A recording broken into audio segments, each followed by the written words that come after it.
எப்படியும் நாம் வென்று விடுவோம், பணத்தால் வென்று விடுவோம், பணம் கொடுத்து வென்று விடுவோம்ன்ற எண்ணம் நாட்டை வந்து சாராய காடாக மாற்றுறதுல 2 கட்சிகளுக்கும் பெரிய பங்கு உண்டு. அதனால தான் அவங்களுக்குள்ள எந்த ஒரு இதுவும் முரண்பாடும் இருக்குதுல்ல. எதிர்கட்சி போல காட்டுறாங்க, வேறு காட்டுறாங்க, நடத்துறது எல்லாமே ஒரே முறை தான். இந்திய பிரஜா கட்சி என்ற அந்த கட்சி வந்து 70 வாக்கு தான், 71 வாக்கு தான் வாங்கியிருக்கதா சொல்கிறாங்க. அப்படிப்பட்ட ஒரு கட்சிக்கு நீங்கள் இதை எடுத்து கொடுத்துருக்கீங்கனாலே இது வந்து பிஜேபியோட ஒரு பெரிய திட்டம்னு தெரியுது.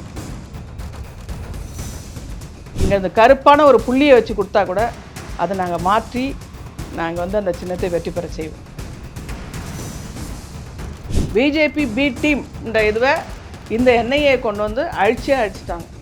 பிஜேபிக்கு எதிர்கட்சி எது என்று சொன்னால் நாம் தமிழ் கட்சி தான் அப்படின்னு வலிமையாக நிறுத்தத்துக்கு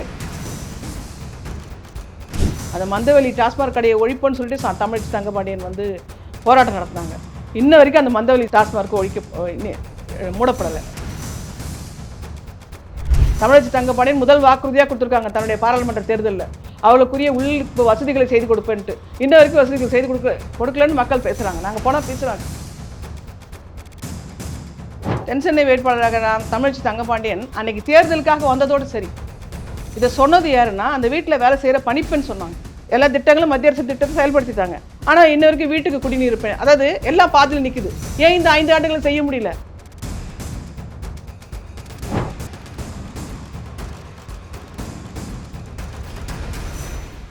வணக்கம் and welcome to the debate. நான் ராஃபிக். இன்னைக்கு நம்ம கூட தென்சென்னை மக்களவை தொகுதியின் நாம் தமிழர் கட்சியின் வேட்பாளர் திருமிகு தமிழ்செல்வி அவங்க இணைஞ்சிருக்காங்க. வணக்கம் மேம். வணக்கம்ப்பா. First of all thank you so much for being here ma'am. And எப்படி இருக்கீங்க நீங்கள்? ரொம்ப நல்லா இருக்கேன். தமிழ்நாட்டில் இன்னும் பெரும்பாலான கட்சிகளுக்கு வந்து எலெக்ஷன் ரேஸே ஸ்டார்ட் ஆகலை. நாம் தமிழர் கட்சியில் அதுக்குள்ளேயும் வேட்பாளர் பட்டியல் வெளியிட்டு you are already on the track, running, ஓடிக்கிட்டே இருக்கீங்க. எப்படி இருக்கு உங்களுடைய பிரச்சாரம்? மக்கள் எப்படி உங்களுடைய பிரச்சாரத்துக்கு ரெஸ்பாண்ட் பண்ணுறாங்க? உங்களை எப்படி களத்தில் ரிசீவ் பண்ணிக்கிறாங்க? நான் இப்போ வந்து களத்தினுடைய எனக்கு வந்து 2 மாதங்களுக்கு முன்பாகவே நான் இந்த வேட்பாளராக அறிவிக்கப்பட்டேன். அதுக்கு இப்போ வந்து நான் ஒவ்வொரு தொகுதி எங்களுக்கு வந்து தென்சென்னை நாடாளுமன்ற தொகுதி 6 சட்டமன்ற தொகுதியில் உள்ளடக்கியது. அந்த ஒவ்வொரு தொகுதியில் இருக்கிற எங்களுடைய களப்பணியாளர்கள் இருக்காங்க இல்லையா, அவர்களை நாங்கள் முதல்ல இப்போ சந்திச்சிட்ருக்கேன். ஒவ்வொரு கூட்டமாக நான் அதை நடத்திட்டுருக்கேன். இப்போ மயிலாப்பூர் தொகுதி, விருகம்பாக்கம் தொகுதி அப்படியே அவங்கள அனுப்பியிருக்கோம். அந்த களப்பணியாளர்களை இப்போ நான் பார்த்துட்டு வரேன். அதுக்கு பிறகு பல கொடியேற்று நிகழ்வுகளை போய் பங்கேற்கிறேன். 2 ஆர்ப்பாட்டங்களில் இப்பொழுதே நான் பங்கேற்றிருக்கேன். அந்த நன்மங்கலம் ஏரி பக்கத்தில் ஒரு டாஸ்மார்க் திறந்துருக்காங்க. அந்த டாஸ்மார்க்கை திறந்ததால அந்த பகுதி மக்கள் வந்து குடிச்சிட்டு வந்து நன்மங்கலம் ஏரியிலேயே இருக்காங்க. அங்கே இருக்கிற குப்பை கொட்டிகளை போடுறாங்க. அங்கே நன்மங்கலம் ஏரி வழியாக பார்த்தீங்கன்னா தினக்கூலி நம்ம மகளிர் வந்து போயிட்டு வர முடியல. 11 மணிக்கு கடையை திறந்துடுறாங்க. 12 மணிக்கு தான் கடையை திறக்கணும். ஆனால் 10:30க்கே திறந்துடுறாங்க. அதனால் அங்கே இருக்கிற பெண்கள் எல்லாருமே எங்களுடைய நாம் தமிழர் கட்சி தம்பிக்கிட்ட தான் முறையிட்டாங்க. அதுக்காக ஒரு பெரிய ஆர்ப்பாட்டத்தை நடத்தணும். அந்த காவல்துறை அதிகாரி அங்கே வந்தாங்க. வந்துட்டு விரைவாக இதை வந்து நாங்கள் எடுக்கிறதுக்கு பண்ணுறோம். அது இல்லாமல் அங்கே விளக்கு இல்லை, நன்மங்கலம் ஏரியில் விளக்கு இல்லை. அந்த ஏரியில் நாங்கள் விளக்கு அமைக்கிறோம் அப்படிலாம் சொல்லி இது பண்ணாங்க. இப்படி ஒரு ஆர்ப்பாட்டங்கள் வழி நான் அறிமுகப்படுத்துகிற அந்த பரப்புரையாக நான் என்னுடைய பணி இப்போ தொடர்ந்து நடந்துகிட்ருக்கு. ஆக்சுவலாக வந்து பீயிங் அ விமன் கேண்டிடேட் வந்து உங்களுக்கு ஒரு பக்கம் அரசியல், ஒரு பக்கம் வந்து தொகுதி, இன்னொரு பக்கம் கட்சி, இன்னொரு பக்கம் குடும்பம்னு சொல்லிட்டு ரொம்ப ஹெக்டிக்காக ஓடுற மாதிரி இருக்கும். உங்கள் ஃபேமிலி சப்போர்ட்டிவாக இருக்காங்களா இந்த ப்ராசஸில்? உண்மையாக என்னுடைய ஃபேமிலி தான், என்னுடைய குடும்பம் பார்த்தா அது நாம் தமிழர் கட்சி குடும்பம்னே சொல்லுவேன். ஏன்னா என்னுடைய மருமகள் தான் 2019 நாடாளுமன்ற வேட்பாளராக நிற்கிறாங்க. ஏஜி ஷெரீன் இருக்காங்க இல்லையா, அவங்க என் மருமக தான். Okay okay. அதுக்கு பிறகு 2021 1000 விளக்கு சட்டமன்ற தொகுதியில் அவங்க தான் போட்டிக்கிட்டாங்க. ஓகே. இப்பொழுது மகப்பேறு அந்த பிரச்சனைனால அவங்க இந்த முறை எடுக்கல. அதனால் இது வந்து என்னுடைய குடும்பத்தில் இது வந்து எந்த ஒரு தாக்கத்தை என்னுடைய இதுவும் எதிர்பார்க்க முடியாது. அது இல்லாமல் நான் பணியிலிருந்து ஓய்வு பெற்றுவிட்டேன். பேராசிரியர் பணியிலிருந்து ஓய்வு பெற்று தான் இப்போ வந்திருக்கேன். அதனால் என்னுடைய குடும்பத்தில் இந்த பணியினால் எந்த ஒரு பாதிப்பும் இல்லை. அனைவரும் சேர்ந்து இந்த தமிழகத்தை மீட்டெடுக்க வேண்டும்ன்ற பணியில் நாங்கள் எல்லாமே இருக்கோம். ஓகே. ஒத்துழைப்பு நல்லாவே இருக்குது எனக்கு குடும்பத்தில். தமிழ்நாட்டில் வந்து பேராசிரியர்கள் அரசியலுக்கு வர்றது அப்படிங்கிறது ஒன்றும் புதுசு கிடையாது. ஸோ வந்து எல்லாருக்கும் ஒரு டிஃப்ரெண்ட் ஸ்டோரி இருக்கும் நாங்கள் அரசியலுக்கு வர்றதுக்கு பின்னாடி. நீங்கள் அரசியலுக்கு வர்றதுக்கு என்ன ஒரு தூண்டுகோலாக இருந்தது? என்ன உங்களோட ரீசன்?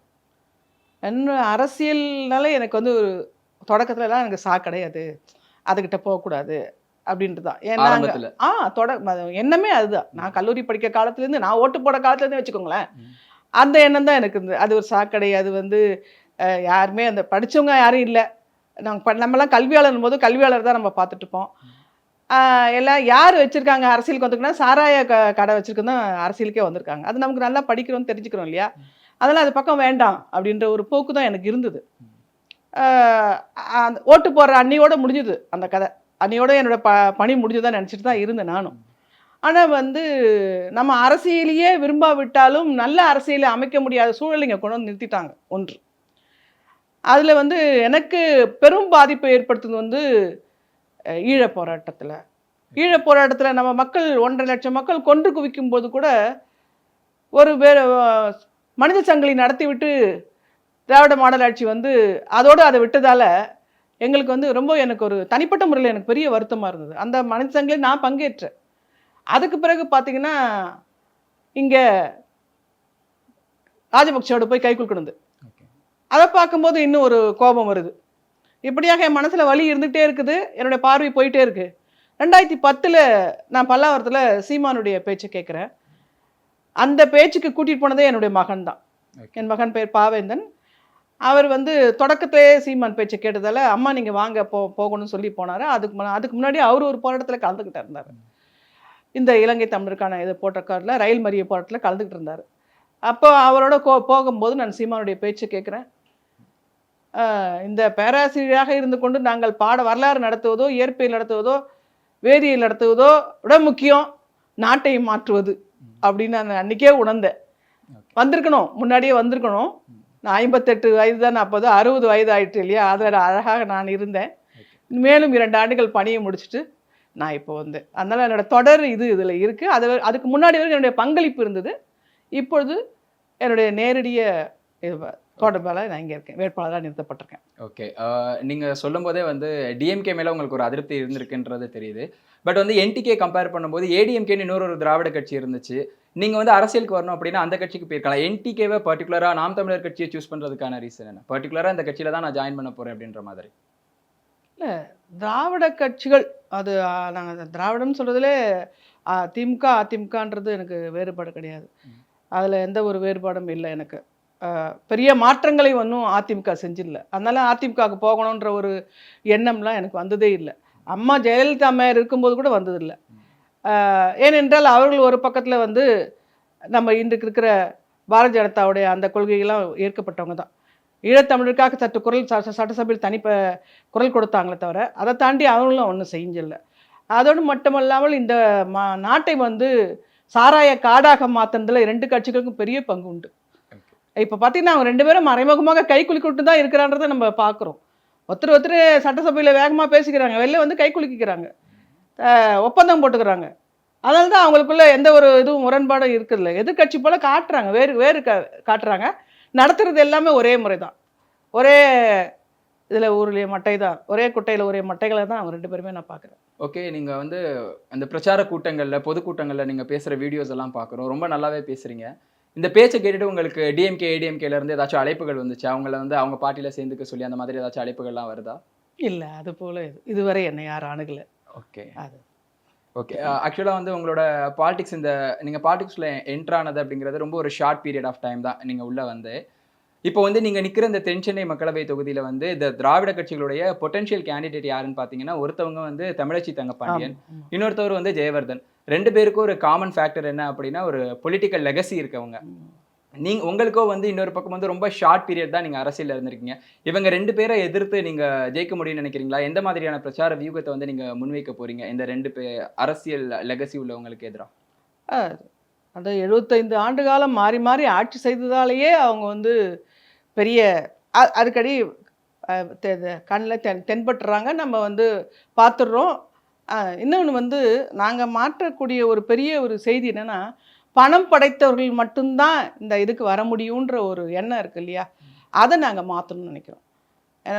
எனக்கு அண்மையில் நான் வந்து துறைப்பாக்கத்தெலாம் இப்போ மகளிர்கிட்ட பேசிகிட்டு இருக்கும்போது, தென்சென்னை வேட்பாளராக நான் தமிழச்சி தங்கப்பாண்டியன் அன்னைக்கு தேர்தலுக்காக வந்ததோடு சரி, இதை சொன்னது யாருன்னா அந்த வீட்டில் வேலை செய்கிற பணிப்பெண் சொன்னாங்க. என்னம்மா அந்த அம்மா நல்லா விளக்கு போட்டுட்டு நல்லா ஜிலுன்னு வந்துட்டு போனாங்க, அன்றைக்கி ஓட்டு கேட்டு போனாங்க, நல்லது செய்வாங்கன்னு பண்ணோம், இந்த வெள்ளத்தில் அடிபட்டிருக்கோம், எங்களை யாருமே வந்து பார்க்கல அப்படின்னு சொன்னாங்க. இப்போ பார்த்திங்கன்னா இந்த 4-5 ஆண்டு இந்த பாராளுமன்ற தேர்தலில் அவங்க ஜெயிச்சு வந்திருக்கிறதால அந்த தொகுதியில் அவங்க எதுவுமே செய்யலை. இதே தான் ஒவ்வொரு இடத்துலையும் வெற்றி பெற்ற பிறகு 2 கட்சிகளுமே அந்த தொகுதி மக்களை சென்று பார்க்க வேண்டும். இப்போ பார்த்தீங்கன்னா மிக்ஜாம் புயலில் நாங்கள் வந்து அந்த கட்சிக்கு இன்னும் கட்சியாக வளர்ந்து கொண்டு தான் வரோம். மிக்ஜாம் புயலில் பாதிக்கப்பட்ட 3000 பேருக்கு நானும் என் தம்பி சீமானோட சேர்ந்து நாங்கள் நிவாரணப் பொருளை வழங்கினோங்க. மக்களை நேரடியாக சந்தித்தோம். மக்களை நேரடியாக சந்திக்கிற எங்களுக்கு முன்னாடிலாம் அவங்க வந்து நிற்கவே முடியாது. அதை நான் கண்ணெதிர்க்க பார்க்குறேன். என்னுடைய பரப்புரையில் நான் போகும்போது பார்க்கும்போது மக்களிடத்திலிருந்து அந்த எதிர்ப்பு குரலை நான் அறியவே பார்க்குறேன். அதனால் இதில் வந்து பிரபலங்களோ பணம் படைத்தவர்களோ இங்கே கிடையவே கிடையாது. அது அவங்களாம் வந்து எங்களை வந்து எதிர்த்து நிற்கிறது வந்து எனக்கு ஒன்றும் பெரிய வியப்பாக தெரியல. அதை எதிர்ப்பதோ அது இதில் வந்து எதிர்ப்பது வந்து தனி மனித எதிர்ப்பு இல்லை இல்லையா? நம்ம கொள்கையை எதிர்க்கிறோம், அவங்க கொள்கையிலேருந்து வேறுபட்டு மக்களுக்கு வேறு கொள்கையை காட்டணும், மக்களை நல்வழிப்படுத்தணும்னு நினைக்கிறோம். அதனால இது ஒரு பெரிய எனக்கு ஒரு ஆச்சரியமாகவோ அது வியப்பாகவோ எனக்கு தெரியல. உங்களுக்கு என்ன அப்படின்னா, நீங்க நிக்கிற அந்த தொகுதியில என்ன அப்படின்னா, ஒரு பக்கம் வந்து பொலிட்டிக்கல் லெகசி இருக்கக்கூடிய 2 கேண்டிடேட் நிக்கிறதுக்கான வாய்ப்பு இருக்கு. இன்னொரு பக்கம் என்ன அப்படின்னா, நாம் தமிழர் கட்சிக்கான அந்த கரும்பு விவசாயி சின்னம் வந்து இப்போ உங்க கையை விட்டு போயிருக்கு. ஸோ வந்து இது வந்து தேர்தலில் என்ன மாதிரியான தாக்கத்தை ஏற்படுத்தும்னு நீங்க நினைக்கிறீங்க? ஒரு ஷார்ட் பீரியட் ஆஃப் டைம்ல வந்து இன்னொரு புது சின்னத்தை வந்து கொண்டுட்டு போய் மக்கள் மத்தியில சேர்க்கிறது வந்து ஈஸியா இருக்கும்னு நினைக்கிறீங்களா? நாங்கள் வந்து 2019 தேர்தல்லையே எங்களுக்கு வந்து தேர்தலுக்கு அறிவிச்சுட்டு 10 நாட்களுக்கு முன்னாடி தான் விவசாய சின்னத்தை கொடுக்குறாங்க. அதுக்கு முன்னாடி 2016 ரெட்டை மெழுகுவர்த்தி சின்னம் தான். அந்த 2019 தேர்தல் அறிவிக்கிறதுக்கு 10 நாளைக்கு முன்னாடி எங்களுக்கு கொடுக்கும்பொழுதே அந்த விவசாய சின்னத்தை நாங்கள் கொண்டு போய் சேர்த்துட்டோம். இப்போ என்ன ஆச்சுன்னா இவங்க தேர்தல் சின்னத்தை எந்த ஒரு இதுவும் விதியும் இல்லாமல் எங்களுக்கு முடக்கியிருக்கிறாங்க. 1% வாக்கு சதவீதம் வாங்கின கட்சிக்கே அந்த சின்னத்தை கொடுக்கலான்னு ஒரு விதி இருக்குது. அதுக்கு இல்லாமல் கர்நாடகா சார்ந்த அந்த கட்சிக்கு வந்து அவங்க வந்து சின்னத்தை கொடுத்துருக்குறது வந்து எங்களை பார்த்து மக்களுக்கு வந்து என்ன இது இப்படி பண்ணுறாங்க, எதுக்கு சின்னம் கூட இல்லாமல் பண்ணுறாங்கன்ட்டு மக்களுக்கு எனக்கு ஒரு பெரிய ஆதரவு அலை வந்து இந்த சின்னத்தினால எங்களுக்கு வந்து கிடச்சிருக்குதான் நாங்கள் நம்புகிறோம்.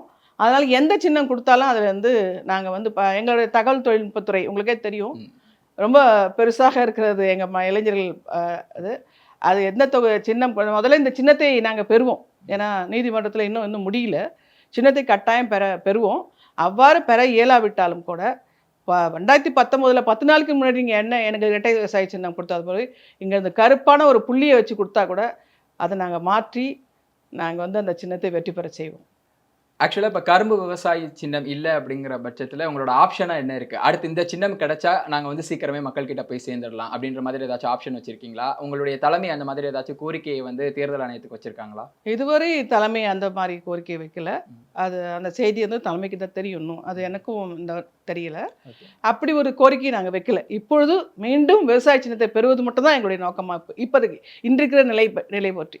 ஆக்சுவலாக நேற்று டெல்லி உயர்நீதிமன்றத்தில் வந்த கேஸ் என்ன அப்படின்னா, நீங்கள் அப்ளை பண்ண லேட் ஆகிடுச்சு தேர்தல் ஆணையத்தில், அதனால தான் ஃபர்ஸ்ட் கம் ஃபர்ஸ்ட் சர்வ் அந்த பேசிஸில் தான் வந்து இன்னொரு கட்சிக்கு அந்த சின்னத்தை ஒதுக்கி இருக்கும்னு சொல்கிறாங்க. ஸோ மீட் எடுக்கிறது சாத்தியம்னு நீங்கள் நினைக்கிறீங்களா அந்த சின்னத்தை? இல்லை, 6 மாத காலம் வந்து இருக்குது. அதுக்கு 6 மாத காலம் இருக்குது. நாங்கள் டிசம்பரில் அதை கொடுத்துருக்கணும். டிசம்பரில் வந்து மழை வந்துடுச்சு, மழை பெருவெள்ளம் வந்துடுச்சு. அந்த பெருவெள்ளத்தில் நாங்கள் வந்து மக்களை நாடி போனோம், மக்களுக்கான துயரத்தில் இருந்தோம். நாங்கள் பிப்ரவரியில் அந்த இதுவை கொடுத்துட்டோம். அதனால் 6 மாதம் வரைக்கும் நேரம் இருக்கிறது அதுக்கு. அதனால் அந்த நேரம் இல்லை, அதனால் ஒதுக்குறதுன்றது கிடையாது. அப்படி நீங்கள் அவ்வளோ விதியை நீங்கள் பார்க்குறீங்கன்னா கட்சியே ஆரம்பிக்காமல் 70 வாக்கு தான் வாங்கியிருக்கிற ஒரு அந்த கட்சி இந்திய பிரஜா கட்சி என்ற அந்த கட்சி வந்து 71 வாக்கு தான் வாங்கியிருக்கதா சொல்கிறாங்க. அவருக்கு வந்து நாங்கள் அவர்கிட்ட போய் பேசினா என்னங்க இந்த சின்னத்தை நீங்கள் வாங்கியிருக்கீங்கன்னு சொன்னால் எங்களோட கூட்டணி வச்சுக்கிறீங்களான்னு கேட்குறாரு அவர். அப்படிப்பட்ட ஒரு கட்சிக்கு நீங்கள் இதை எடுத்து கொடுத்துருக்கீங்கனாலே இது வந்து பிஜேபியோட ஒரு பெரிய திட்டம்னு தெரியுது. எங்களை பிஜேபியோட பி டீம் சொன்னாங்க இல்லையா, அது அழிஞ்சு போகிறதுக்கு இது பெரிய ஒரு இதுவாக இருக்குது. இந்த ஒரு சின்ன மாற்றம் வந்து என்ன இப்படி பண்ணிட்டாங்க, என்ன இப்படி பண்ணிடுச்சின்னு சொல்லி பிஜேபியை பார்த்து மக்கள் கேள்வி கேட்குற நிலைக்கு கொண்டு போகுது. அதனால் இதில் தாமதம் என்பதில் அந்த கேள்விக்கே இடம் இல்லை. இது வந்து திட்டமிட்டு புறக்கணிப்பு செய்த எங்களுடைய கட்சியை புறக்கணித்தா எங்களை அழித்து விடலாம் என்று தமிழினத்துக்கும் தமிழ் தேசியத்துக்கும் விடுக்கிற ஒரு பெரிய சவாலாகத்தான் இதை நான் பார்க்குறேன்.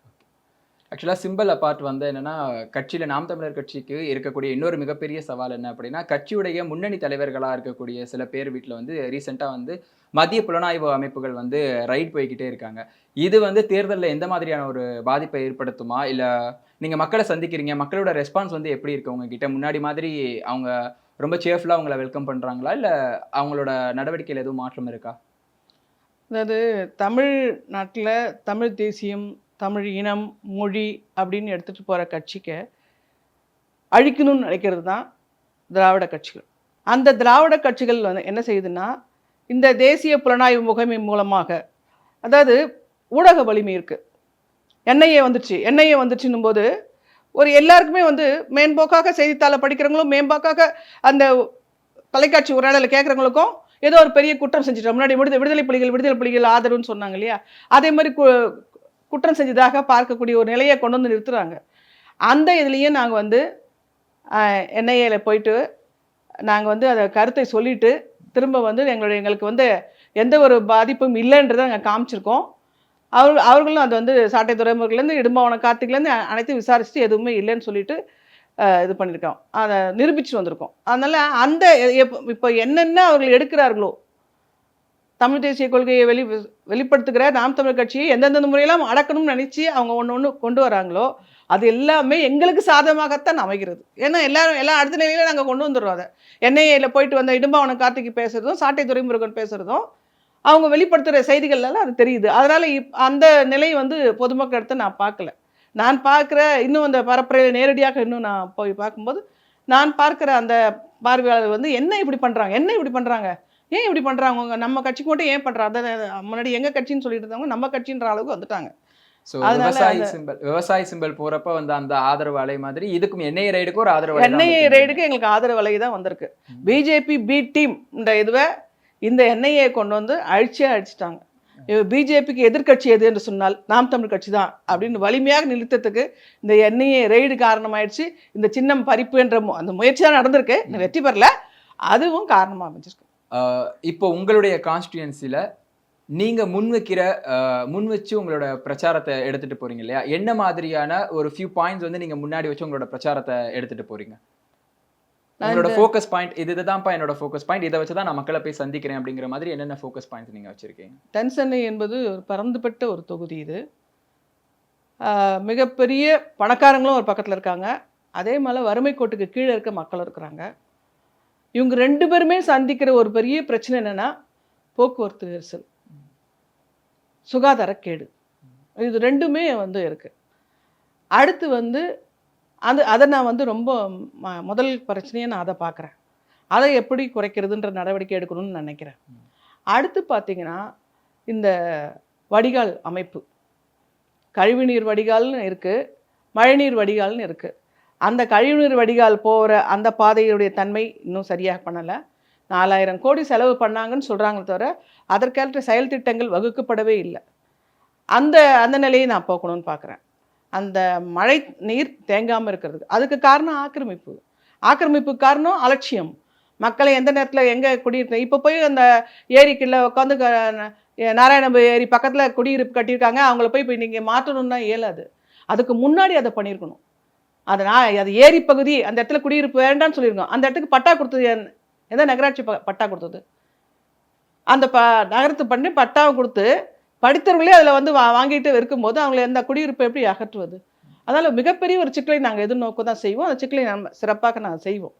அடுத்து பார்த்தோன்னா நெகிழி குப்பையாலே இந்த பெருங்குடி குப்பை மெட்டை கொண்டு வந்து வச்சுருக்கிறாங்க. பெருங்குடி குப்பைப்பேடு என்பது நம்ம நாட்டுடைய பெரிய சாபக்கேடு, பெரிய சென்னை நகரத்தினுடைய ஒரு பெரிய சாபக்கேடாகத்தான் அதை பார்க்குறோம்.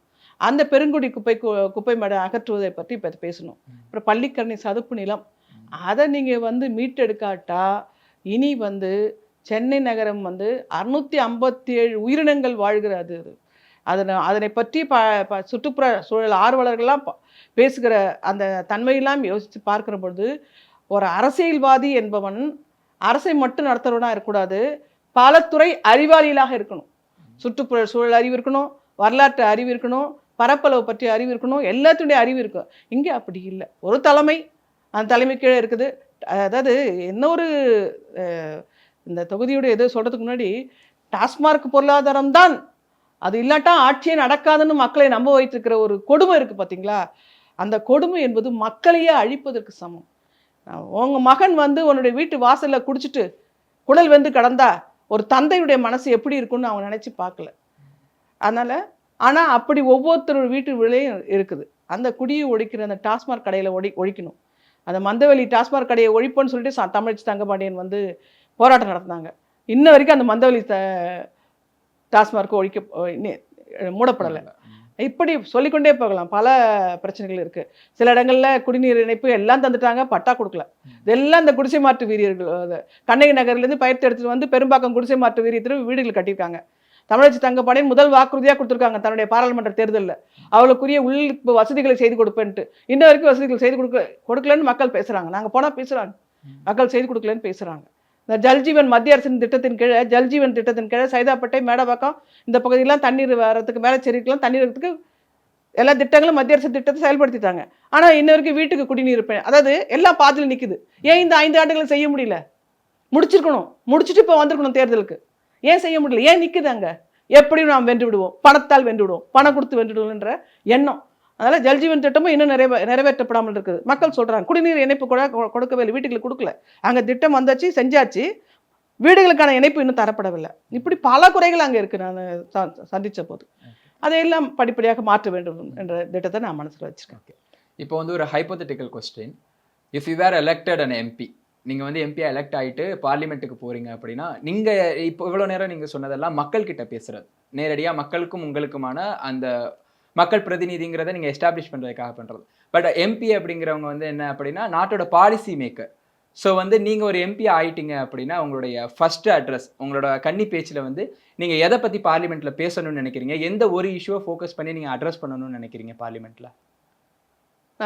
நம்ம 40 வேட்பாளர்கள் இருக்கிறோம், பாராளுமன்ற வேட்பாளர்கள். அந்த வேட்பாளர்களாக அந்த 40 வேட்பாளர் நான் போகிறேன்னே வச்சுக்கோங்களேன். நான் போகிற பொழுது மாநிலத்தில் சுயாட்சி, ஒவ்வொரு மாநிலத்திலையும் சுயாட்சி வேணும், மாநில உரிமைகள் பாதுகாக்கப்பட வேண்டும். அந்த மாநில உரிமைகள் பாதுகாக்கப்பட வேண்டியனுடைய தேவையை நான் ரொம்ப வலியுறுத்தி பேசுவேன். அதாவது இந்த இந்தியாவினுடைய முதன்மை அமைச்சர், பிரதமர் என்று சொல்லப்படுவர்கள் யாருன்னா ஒவ்வொரு மாநில தேவைகளையும் நிறைவேற்றுகிற தலைமை. அந்த ஒரு பொறுப்பு அவங்களுக்கு இருக்கணும். அந்த ஒரு மாநிலத்தினுடைய தேவை என்ன, ஒரு மாநிலத்தினுடைய பொருளாதார தன்மை என்ன, ஒரு மாநிலத்தினுடைய கல்வி முன்னேற்றம் என்ன, அதை பற்றி ஒரு தெளிவை நான் என்னுடைய இதில் வந்து சொல்லுவேன். என்னுடைய மாநிலத்தில் இதில் பின்தங்கிய நிலையில் இருக்காங்க, இதில் மேம்பாட்டில் இருக்காங்க, இதில் எனக்கு இந்த இடத்துல நான் அது வந்து சரி பார்க்க வேண்டி இருக்குது அப்படின்றது என்னுடைய மாநில உரிமைகளுக்காக நான் வந்து பாடுபடுவேன். மாநிலத்தில் சுயாட்சி, மத்தியில் கூட்டாட்சி, இதை வந்து இருக்கணுன்றதுக்கு நான் வலியுறுத்துவேன். அவ்வாறு வலியுறுத்துகிற பொழுது அனைத்து மாநிலங்களுக்குரிய ஒரு முதன்மை அமைச்சர் என்ற பேர் இருக்கு பார்த்தியா, அது ஒரு சிறந்த பதவியாக இருக்கும். எங்களால் தான் அந்த பதவியை அவருக்கே தர முடியும். மாநிலத்திலே சிறப்பாக ஆட்சி நடந்து விட்டு சொன்னால் அந்த பிரதம அமைச்சர் என்றவர் மிக சிறப்பான நிலையில எல்லார் மக்கள் முன்னாடியும் இந்த ஆட்சி, இந்த இந்திய பிரதமர் மிக சிறப்பாக ஆட்சி செய்தார் என்று சொல்வதற்கு மாநிலத்தில் இருக்கிற மக்கள் உரிமை பெற்றவர்களாக இருக்கணும். அதை நான் அவர்களுக்கு முதன்மை அமைச்சருக்கே உணர்த்துகின்ற பேச்சாகத்தான் என்னுடைய பேச்சு இருக்கும். Okay ma'am. ஆக்சுவலாக எங்களுக்கு தெரியும் நீங்கள் வந்து ரொம்ப ஒரு ஹெக்டிக்கான ஒரு இதில் இருக்கீங்க, பிரச்சார கூட்டங்கள், அடுத்தடுத்து போராட்டங்களில் கலந்துக்கிறீங்க, மக்களை சந்தித்து பேசிக்கிட்டே இருக்கீங்க.